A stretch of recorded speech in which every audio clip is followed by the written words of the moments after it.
नमस्कार, आप देख रहे हैं रियल्टी सेक्टर का सबसे भरोसेमंद शो प्रॉपर्टी प्लस। मैं हूं दीपक यादव। इस शो में हम बात करते हैं प्रॉपर्टी जगत की अहम खबरों की, इंडस्ट्री लीडर्स के जरिए बारीक विश्लेषण करते हैं रियल एस्टेट से जुड़े मुद्दों का।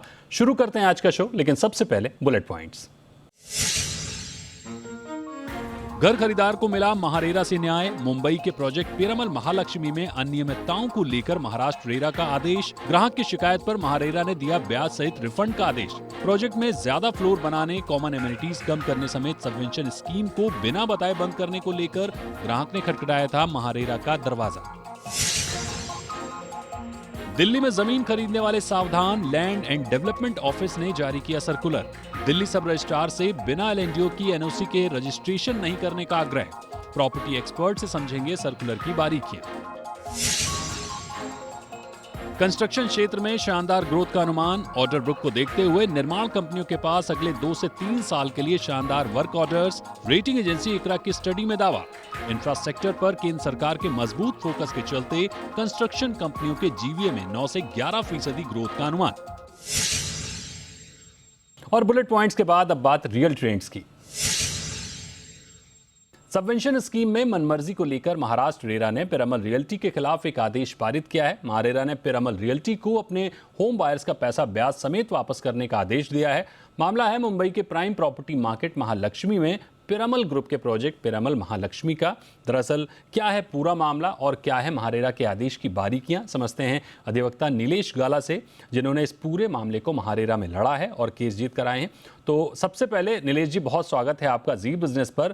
पहले समझाइए कि पूरा मामला क्या है, क्यों महालक्ष्मी के खिलाफ होम बायर कोर्ट में गए और क्या फिर फैसला दिया गया।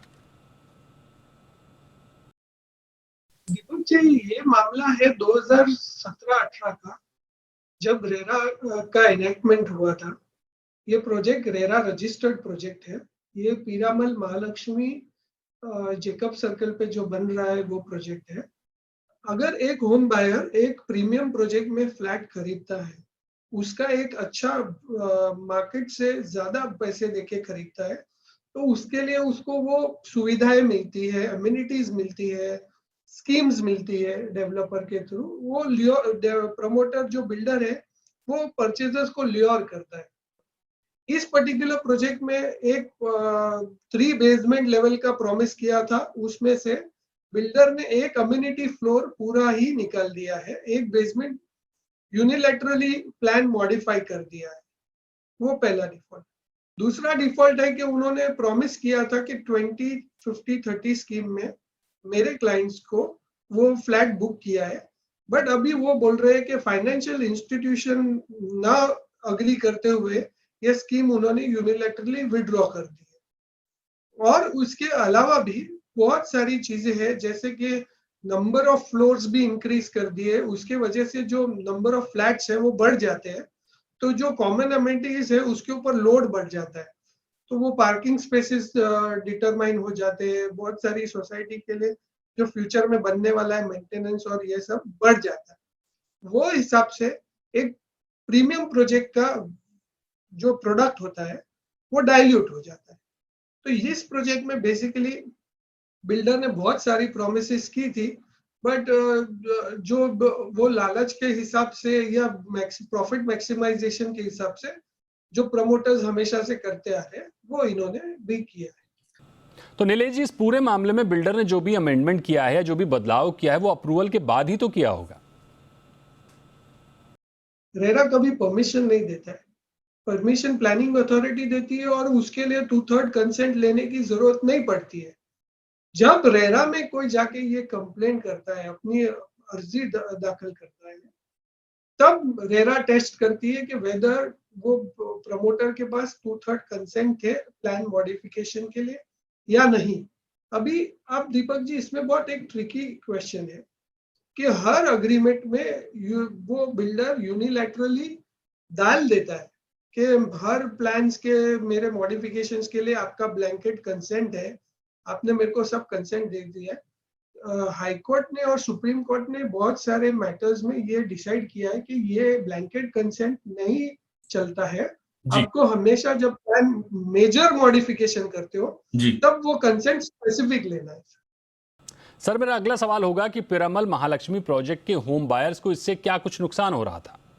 ये आपको ध्यान रखना है कि आपका प्रीमियम प्रोडक्ट अगर ये डाइल्यूट होता है जी तो ऑफ कोर्स आपकी वैल्यूएशन डाइल्यूट हो जाती है और फ्यूचर में आपके जो अम्यूनिटीज है, अभी लिफ्ट के फ्लोर्स बढ़ गए जी तो वो लिफ्ट का यूजेज बढ़ जाता है, तो आपका ठीक। डिटोरिएशन जल्दी हो जाता है। जी नीलेश जी, इस पूरे मामले पर रेरा ने होम बायर्स के पक्ष में क्या जो आदेश दिया है उसको समझाइए विस्तार से।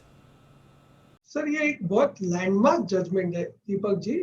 आप इसमें अगर देखिए तो इन्होंने ना सिर्फ बिल्डर को लायबल बोला है, पर बिल्डर जो एजेंट्स रजिस्टर करता है खुद के इस पे, और एजेंट भी अगर कभी किसी को प्रॉमिस करता है अपने वेबसाइट पे, आपको पता है कि आजकल फ्लैट्स बहुत सारे ऑनलाइन अदर पोर्टल्स पे बिक रहे हैं, एग्जांपल bricks.com, this.com, that.com।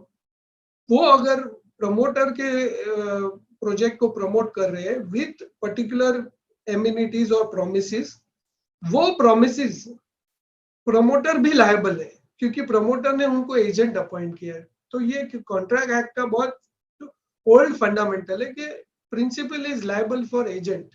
इसके लिए जब भी कोई फ्लैट परचेजर बुकिंग के लिए जाए तो जो जो प्रोमिसेस किए हैं वो भले ही एजेंट हो, उससे वो राइटिंग में लिया जाए। इस पूरे प्रकरण को देखते हुए आम होम बायर्स जो कहीं और घर खरीद रहे हैं या सबवेंशन स्कीम के जरिए डील कर रहे हैं, उनको क्या कुछ सीखने समझने की जरूरत है? ये ऑर्डर एक बहुत महत्वपूर्ण ऑर्डर और एक लैंडमार्क ऑर्डर है सबवेंशन स्कीम को मद्देनजर रखते हुए, कि अगर कोई बिल्डर एक ऐसी स्कीम फ्लोट करके आपको प्रॉमिस करता है और वो फुलफिल नहीं करता है, मान लीजिए उदाहरण के हिसाब से कि ये बिल्डर फाइनेंस दे देता 20 के 50, 20 और 30 की स्कीम के, बट वो इंटरेस्ट नहीं भरता। वो एक ट्राइपार्टेड एग्रीमेंट होता है, उसमें वो बिल्डर बोलता है कि जब तक पोजेशन देंगे तब तक interest service will be done by the promoter. अगर वो प्रमोटर इंटरेस्ट नहीं देता है तो वो डिफॉल्ट के अंतर्गत भी फ्लैट परचेजर रेरा को अप्रोच कर सकते हैं और उससे इंटरेस्ट भरवा सकते हैं, और वो डिफॉल्ट होता है तो पूरा पैसा ब्याज के साथ वापस मांग सकते हैं। बिल्कुल, यानी महारेरा का ये एक ऐतिहासिक फैसला कहा जा सकता है। इस पर उन लोगों को गौर जरूर करना चाहिए जिन्होंने सबवेंशन स्कीम में कहीं डील की है या जो लोग ब्रोकर बिल्डर की वादा खिलाफी से परेशान हैं। अब नए आदेश के मुताबिक अगर डेवलपर्स, उनके एजेंट या फिर ऑनलाइन प्लेटफॉर्म पर प्रोजेक्ट को लेकर जो दावे किए गए हैं उन्हें पूरा करना होगा, बशर्ते वो डेवलपर्स के ऑथोराइज्ड हों। अन्यथा आप उनके खिलाफ इस केस को नज़ीर बनाकर शिकायत दाखिल कर सकते हैं। बहुत शुक्रिया करेंगे नीलेश जी आपका हमारे साथ जुड़ने के लिए और इस अहम खबर पर अपनी राय देने के लिए। रुक करते हैं अगले रियल ट्रेंड्स का। दिल्ली में अगर आप जमीन की खरीद फरोख्त कर रहे हैं या कर चुके हैं तो इस खबर पर जरा ध्यान दीजिएगा। LNDO यानी कि लैंड एंड डेवलपमेंट ऑफिस, जो कि आवास मंत्रालय के अंतर्गत आता है, उसने एक सर्कुलर जारी किया है। सर्कुलर में LNDO ने दिल्ली के सब रजिस्ट्रार से आग्रह किया है कि किसी बिना LNDO से NOC वाले प्रोजेक्ट की लीज होल्ड, चाहे वो फ्री होल्ड प्रॉपर्टी हो, उसका रजिस्ट्रेशन ना करे। क्यों LNDO ने यह सर्कुलर जारी किया है और क्या है इसके मायने, समझते हैं प्रॉपर्टी एक्सपर्ट प्रदीप मिश्रा से। प्रदीप जी, बहुत स्वागत है आपका जी बिजनेस पर। प्रदीप जी, सबसे पहले तो ये बताइए कि पूरा मामला क्या है, क्यों LNDO को यह सर्कुलर जारी करना पड़ा? देखिए दीपक, ये मामला आज का नहीं है। ये मामला दिसंबर 21 में शुरू हुआ था। दिसंबर 21 में CAG की रिपोर्ट में LNDO द्वारा उसकी प्रॉपर्टीज के ऊपर सही ढंग से कंट्रोल ना होने की बात को उजागर किया गया था और लीज एडमिनिस्ट्रेशन के को भी इरेगुलर बताया गया था। और वही मामला आप देखें तो अब सामने निकल कर ये आता है कि नर्सिंग होम की लैंड अलॉट की जाती है और नर्सिंग होम की लैंड को बाद में उसका अथॉरिटी लैंड यूज को कन्वर्ट करके कमर्शियल कर देती है। उसके बाद उसे एक प्राइवेट डेवलपर को सेल कर दिया जाता है। डेवलपर उस पर कंस्ट्रक्शन करके प्राइवेट पार्टीज को बेच देता है।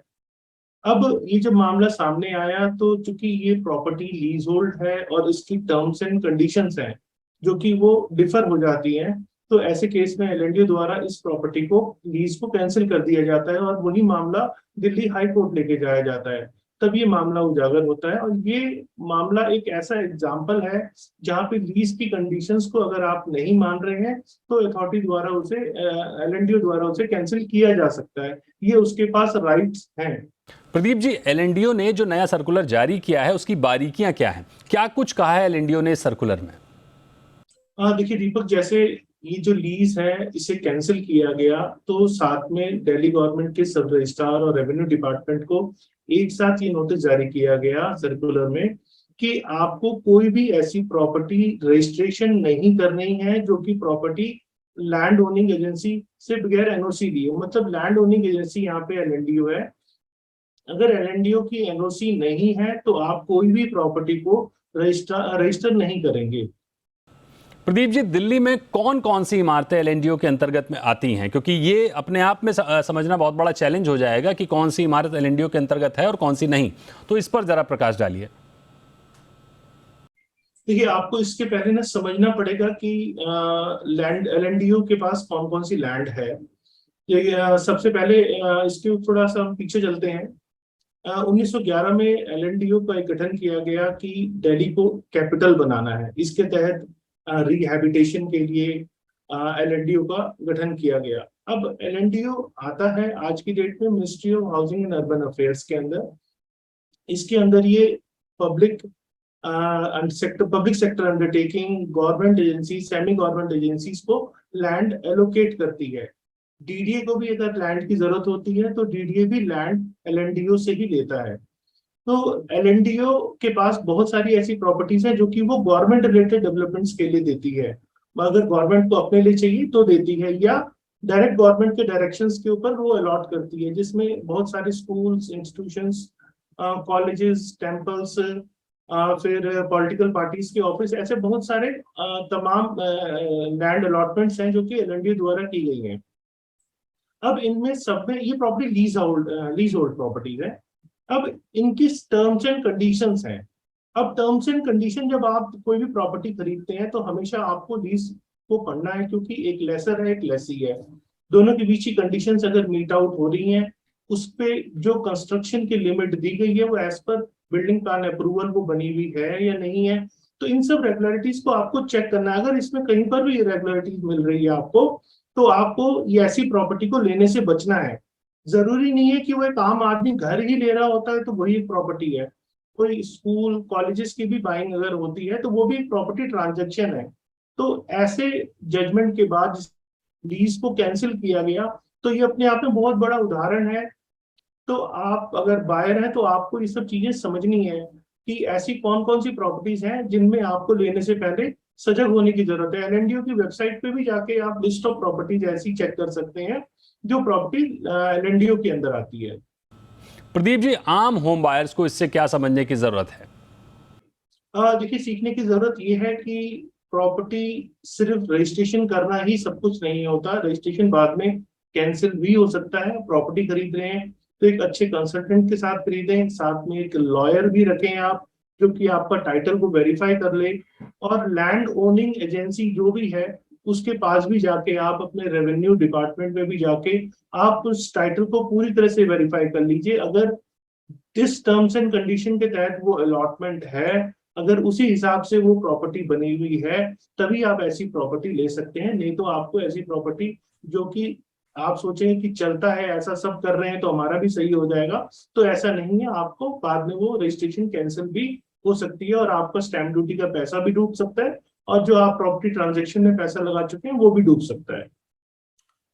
यानी मोटे तौर पर समझने वाली बात यह है कि अगर आप दिल्ली में कहीं भी ज़मीन की खरीदारी कर रहे हैं तो थोड़ा सतर्क रहिए, जांच पड़ताल कर लीजिए। अगर वो प्रॉपर्टी कहीं से भी एलएनडीओ से संबंध रखती है तो बिना एनओसी के ट्रांजैक्शन करने से बचिए, अन्यथा आपकी अपनी रकम फंस सकती है।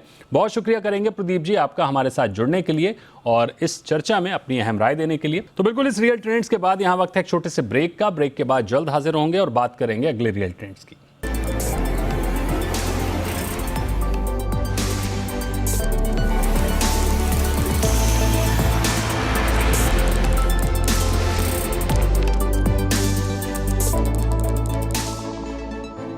Welcome back. आप देख रहे हैं प्रॉपर्टी प्लस और प्रॉपर्टी प्लस में अलग अलग खबरें जारी हैं। प्रॉपर्टी सेक्टर से जुड़ी हुई तमाम खबरों पर हम फोकस कर रहे हैं और देखते हैं अगले रियल ट्रेंड्स में क्या कुछ है।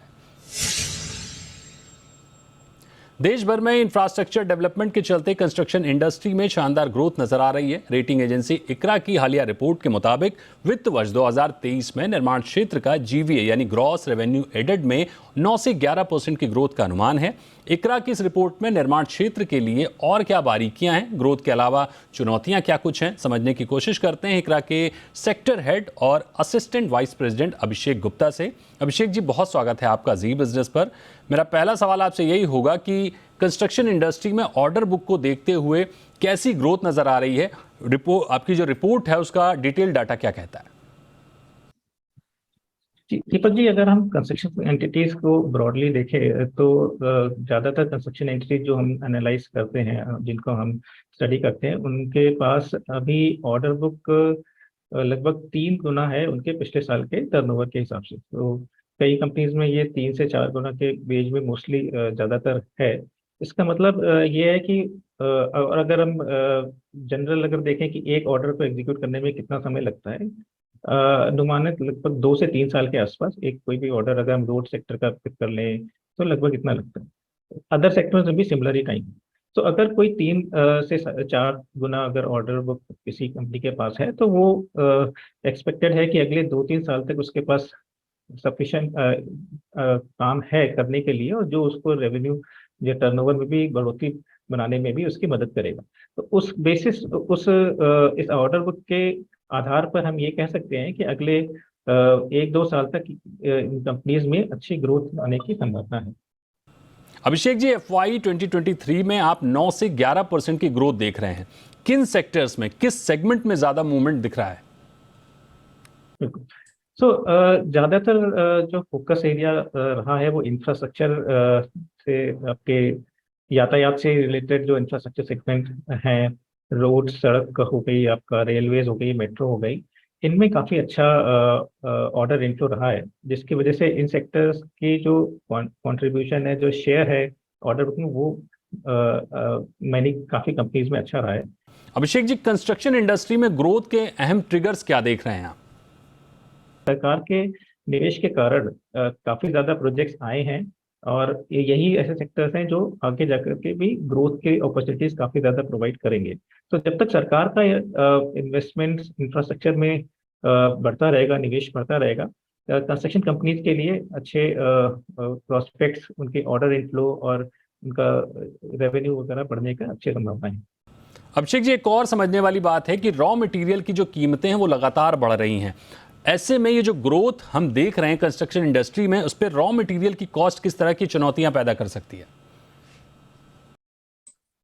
देखिए, बिल्कुल सही आपने कहा कि रॉ मटेरियल एक ऐसा चीज़ है जो पिछले 2 सालों में खास करके काफ़ी ज़्यादा किसी को कोई प्रेडिक्टेबिलिटी नहीं रही है, उसमें काफ़ी अनसर्टेन रहा है। एकदम से काफ़ी ज़्यादा प्राइसेस बढ़ गए थे, और इसका इम्पैक्ट प्रोजेक्ट के ओनर, जो कि सरकार जो अगर प्रोजेक्ट बना रही है तो मेन इम्पैक्ट उसका सरकार के ऊपर पड़ता है, क्योंकि उसके ओवरऑल प्रोजेक्ट कॉस्ट बढ़ जाती है। बट जो कंपनीज, जो कंस्ट्रक्शन कंपनीज हैं वो प्रोजेक्ट कर रही हैं, उनके ऊपर भी इसका एक हद तक इम्पैक्ट पड़ता है, क्योंकि उन्होंने जो प्रोजेक्ट बिड कर दिए हैं उसमें किस हद तक वो जो प्राइसेस बढ़ गए हैं वो सरकार को पास थ्रू कर सकते हैं। तो रेवेन्यू पे तो नियर टर्म में हम उसका इम्पैक्ट उतना ज़्यादा नहीं देख रहे हैं, क्योंकि जनरली ऐसा माना जाता है कि अगर सरकार ने कोई प्रोजेक्ट अप्रूव कर लिया है तो वो थोड़े बहुत प्राइस बढ़ने की वजह से उस प्रोजेक्ट को अबेंडन नहीं करेगी, वो जनरली उस प्रोजेक्ट को कंटिन्यू करेगी। लेकिन जो कंपनीज हैं उनकी प्रॉफिटेबिलिटी पे इसका थोड़ा बहुत इम्पैक्ट दिखा जा सकता है, खास करके उन प्रोजेक्ट्स में जहाँ पे ये जो रॉ मटेरियल के प्राइसेस हैं वो सरकार को पास थ्रू, या जो भी क्लाइंट्स हैं उनको पास थ्रू नहीं होते हैं। बिल्कुल, यानी अगले 1 से 2 साल में ऑर्डर बुक के लिहाज से कंस्ट्रक्शन कंपनियों में शानदार तेजी दिख रही है। रोड, अर्बन इंफ्रास्ट्रक्चर और मेट्रो प्रोजेक्ट अहम रोल निभा रहे हैं। सरकार का एग्रेसिव मोड इन प्रोजेक्ट को आगे लेकर आ रहा है। नेशनल इंफ्रास्ट्रक्चर पाइपलाइन यानी NIP के प्रोजेक्ट ने कंस्ट्रक्शन इंडस्ट्री के लिए शानदार मौके बनाए हैं। रॉ मटेरियल प्राइस की अनसर्टेनिटी पर एक चैलेंज जरूर दिख रहा है, मार्जिन में प्रेशर दिख रहा है, लेकिन ऑर्डर बुक शानदार होने की वजह से हालात ज़्यादा गंभीर होते हुए नहीं नजर आ रहे हैं। बड़ी बात यह है कि अब 80 से 90% ज़मीन प्रोजेक्ट के लिए उपलब्ध रहती है, जिससे प्रोजेक्ट डिले नहीं हो रहे हैं, कुछ तो समय से पहले भी पूरे हो रहे हैं। अभिषेक जी, बहुत शुक्रिया करेंगे आपका हमारे शो में जुड़ने के लिए और अपनी अहम राय देने के लिए।